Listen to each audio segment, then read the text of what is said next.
Olá, nós somos o GastroPed Talks, o canal da gastropediatria da Unicamp. Nós somos Dr. Lucas Rocha Alvarenga, doutora Natasha Silva Sandi e doutora Maria Ângela Belomo Brandão. O GastroPed Talks é um canal sobre gastroenterologia, patologia e nutrição pediátricas, com foco em profissionais de saúde, em que vamos discutir temas e evidências atuais com base em guidelines, artigos científicos e entrevistaremos profissionais de destaque na área.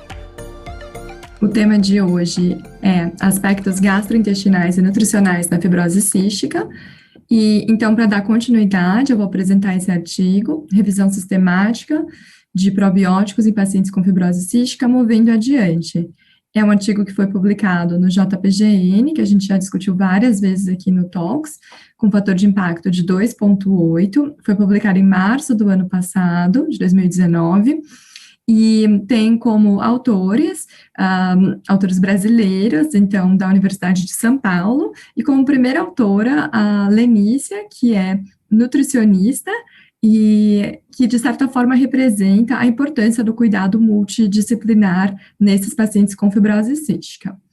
Então, esse artigo vem num contexto de um crescente reconhecimento da importância do microbioma e dos seus impactos na saúde humana e também no adoecer humano, apesar de relativas limitações que a gente tem em relação a esse conhecimento.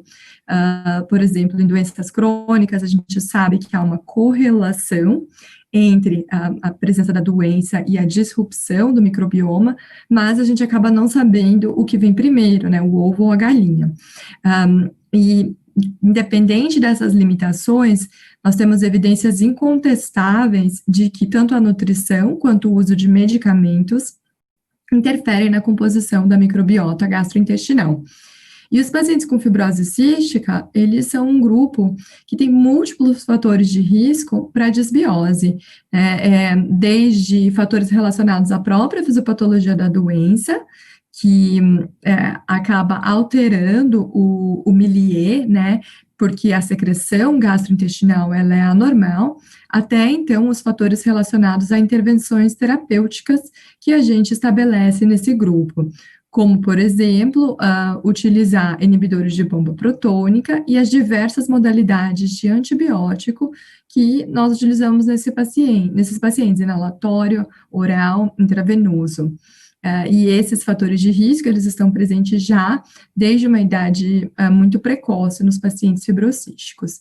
Então, os objetivos do presente estudo foram de categorizar as evidências sobre o uso de probióticos em pacientes fibrocísticos em relação a desfechos gastrointestinais, e eu diria que até principalmente a desfechos respiratórios, e eles queriam categorizar de acordo com o tipo de intervenção, cepa, dose e duração.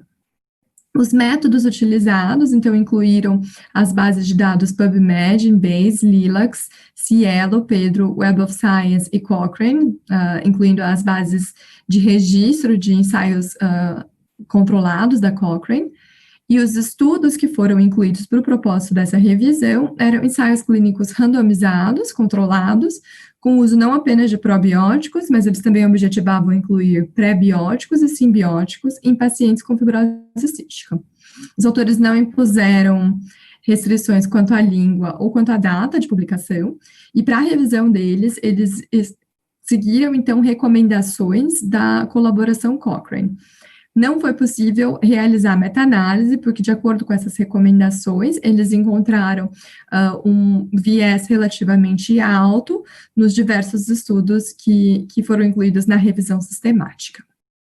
Os desfechos escolhidos foram, então, dentre os desfechos primários, o número ou frequência de exacerbações pulmonares agudas e efeitos sobre a inflamação gastrointestinal, que, para o propósito desse estudo, eles utilizaram o biomarcador calprotectina fecal. Os desfechos secundários incluíam diversos desfechos, como hospitalização, então, a frequência e duração de hospitalização.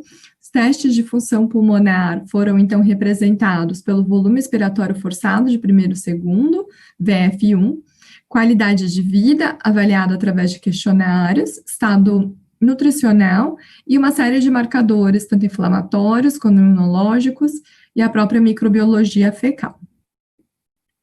Os autores visavam categorizar os estudos conforme cepa de probiótico, dosagem, usando um cutoff de 10 elevado a 9 unidades formadoras de colônia, e também pelo tempo de intervenção, 1 mês, 3 ou 6 meses ou 1 ano. Mas, por conta de um número limitado de referências que foi incluído no estudo, essa categorização acabou não sendo possível.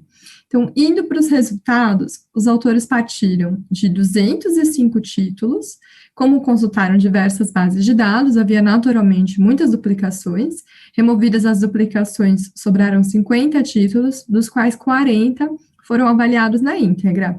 E apesar de avaliar 40, a gente vê que eles acabam, né, ficando com uma lista muito curta de referências, de 2004 a 2017, e apesar dessa lista curta, esses estudos representam 411 pacientes no total. Não foram incluídos estudos que avaliassem somente a intervenção pré-biótico, então a gente tem estudos com simbióticos e probióticos. A tabela 1 do artigo, os autores apresentam, então, organizado por tipo de estudo e caracterizam, né, a população, a intervenção, os desfechos e os resultados. O que a gente vê nessa tabela é que, como eu disse, o primeiro trabalho era lá de 2004, já tinha um grupo italiano olhando calprotectina fecal e propondo a intervenção com probióticos até 2017, lembrando que a revisão ela foi publicada em 2019. Quando a gente vê a origem desses estudos, então foram 5 estudos italianos, 2 estudos iranianos, um israelense, um espanhol e um estudo brasileiro. A idade dos pacientes incluída variou bastante, então de 1 a 44 anos, mas o que a gente vê é que os últimos 2 estudos, os mais recentes, eles incluíram o italiano de 2017 e o brasileiro de 2017 também, respectivamente a idade de 2 a 16 anos e 1 a 16 anos, já focando realmente na faixa etária pediátrica. Quando a gente observa o N dos estudos, é bastante variável e vai desde estudo pequeno até estudos relativamente de um tamanho amostral considerável. Então, de 10 pacientes no estudo iraniano, que foi um estudo piloto que usou controles históricos, até 81 pacientes no estudo italiano de 2017, dos quais 41 receberam a intervenção, o probiótico. Em relação ao tipo de intervenção que foi realizada, em 3 estudos foi Lactobacillus rhamnosus GG, em 1 Lactobacillus casei GG, e em 2 o Reuteri, e em 4 a preparação mista. Nessa preparação mista, 2 estudos utilizaram, além de diferentes cepas de probióticos, um pré-biótico também, então o FOS foi incluído. Aí, né, portanto, a gente chama essa preparação de simbiótico. Quanto aos desfechos, já citei para vocês quais eram os desfechos primários e secundários. Em relação aos desfechos primários, que eram a calprotectina e a exacerbação pulmonar, cada um desses desfechos foi avaliado em 5 estudos. Os resultados foram, de certa forma, positivos na maioria dos estudos, porém eu chamo a atenção que o estudo italiano de 2017, que foi também um estudo que seguiu pacientes por mais tempo, que seguiu pacientes por 1 ano, não teve desfechos, esse estudo não teve resultados estatisticamente significantes quanto à exacerbação pulmonar, quanto à internação hospitalar, VF1 e estado nutricional. E o estudo brasileiro, que também foi outro estudo grande, que incluiu 22 pacientes no grupo intervenção da preparação mista, avaliou uma série de marcadores inflamatórios, citocinas, também VF1 e estado nutricional. Eles observaram redução de apenas 3 marcadores inflamatórios, os demais desfechos não foram significantes. Faltou a falar o tempo de intervenção, então variou de 1 mês a 1 ano, né, e como eu acabei citando, o maior estudo foi o estudo que também seguiu os pacientes por mais tempo, que é o estudo de Brustese, de 2017. Então, tentando resumir, deglutir esses resultados, o que a gente observa é que, em relação aos desfechos primários, houve benefício estatisticamente significante com a intervenção em 4 de 5 estudos que avaliaram inflamação intestinal, representada pela calprotectina, e no mesmo número, 4 de 5, que avaliaram o número de exacerbações pulmonares. Outros desfechos avaliados, então, houve redução do óxido nítrico retal em 2 estudos, estatisticamente significante só em 1, diminuição do número de hospitalizações em 1 estudo, melhora na qualidade de vida em 2 estudos avaliados por questionários, e mudança na microbiota intestinal foi documentada em 1 estudo. Os autores realizam uma análise de viés, seguindo aquele padrão da Cochrane Collaboration, que classifica os diferentes tipos de viés, seleção, detecção, de reportar e outros, em risco baixo, risco não claro ou risco alto. E o que a gente vê na figura presente do artigo é que, infelizmente, em muitos desses estudos, não era clara o risco de viés nas mais diversas modalidades que foram avaliadas, sendo que em 2 estudos houve um risco alto de viés, um deles por falta de cegamento dos pacientes e o outro na seleção, na alocação dos pacientes nos diferentes grupos.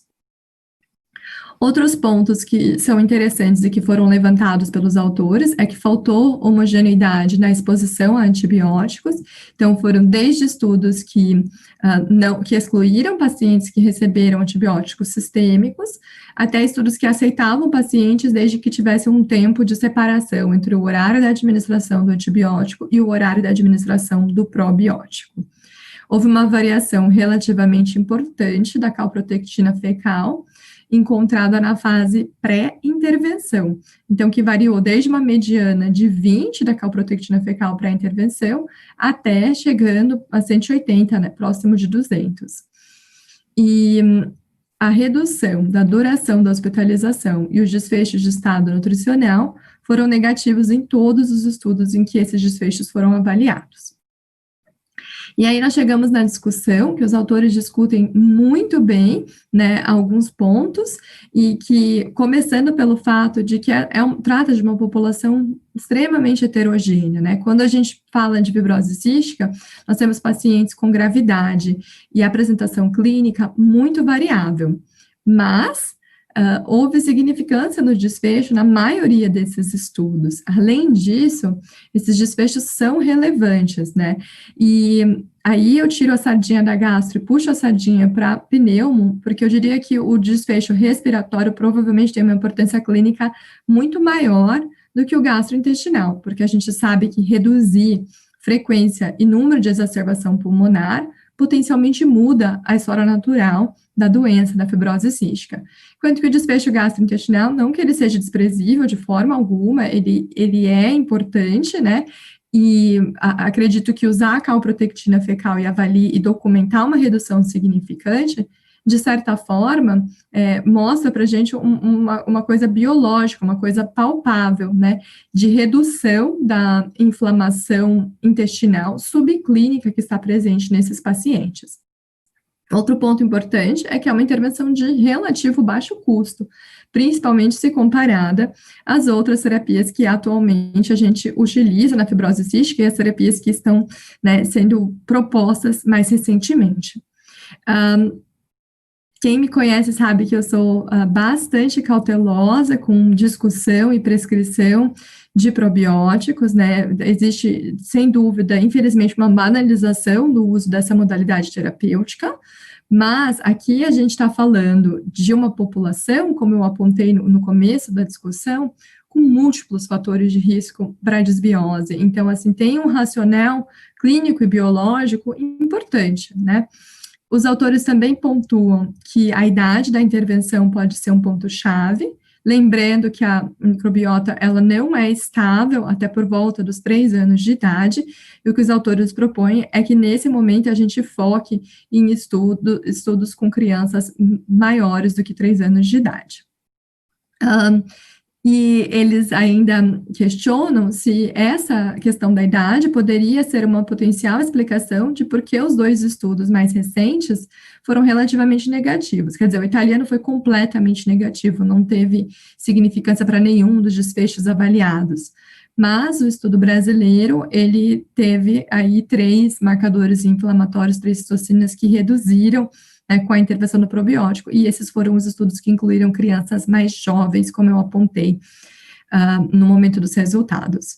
Os autores concluem como seria de se esperar que os dados atualmente são insuficientes para conclusões categóricas, mas que essa é, sem dúvida, uma via terapêutica que deve ser explorada. E eles ainda são bastante generosos, apresentando na sua discussão um cálculo de tamanho amostral para futuros estudos e que, conforme as estimativas deles, baseado em frequência de exacerbação pulmonar, baseado nos valores de calprotectina fecal que foram descritos previamente, seriam de 64 pacientes para avaliar redução de exacerbação pulmonar e de 21 pacientes para avaliar redução de calprotectina.